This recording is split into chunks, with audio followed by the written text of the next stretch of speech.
టాటా సఫారీకి అయితే మనకి engine filter ఎక్కడ వస్తుందని మీకు చూపిస్తాను. చాలామంది టాటా సఫారీకి ఇంజన్ ఫిల్టర్ ఎక్కడ వస్తుందని తెలియదు. చూస్తున్నారు ఇంజన్ ఫిల్టర్ ఎక్కడ వచ్చిందో. మన బ్యాక్ సైడ్ డైనమా కింద అనేది ఇంజన్ ఫిల్టర్ వచ్చింది. దీనికి కూలర్ బెడ్ అనేది నాకు బ్యాక్ సైడ్ వచ్చింది, డైనమా కింద చూస్తున్నారు కదా. దీన్ని మట్టికి ఇంజన్ ఫిల్టర్ అని చెప్పేసి అంటారు. మనకి మామూలుగా అన్ని బిల్లలాగా వచ్చేస్తుంది. దీన్ని మనం ఏం చేయాలంటే కప్పు పెట్టి అయితే తీసుకొని పర్ఫెక్ట్గా అనేది ఎక్కించుకోవాలి.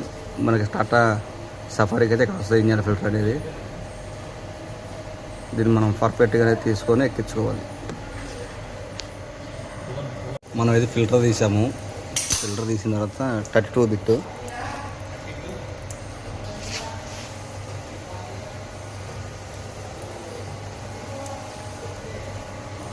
చూస్తున్నారు కదా. మనకి దీనికి ఎలా వస్తుందంటే మన కార్లకి షిఫ్ట్ డీజర్కి వచ్చిన టైప్లో వచ్చింది. మన ఫిల్టర్ అనేది రిమూవ్ చేసేసి ఫిట్ చేసుకుంటే పర్ఫెక్ట్గా వెహికల్ అనేది రెడీ అవుతుంది. ఇంజన్ ఫిల్టర్ అనేది యాడ్ వచ్చింది మీకు చూసారు కదా. మనకు కామెంట్ చేయండి ఇంకా మీకు ఏదైనా డౌట్స్ ఉంటే.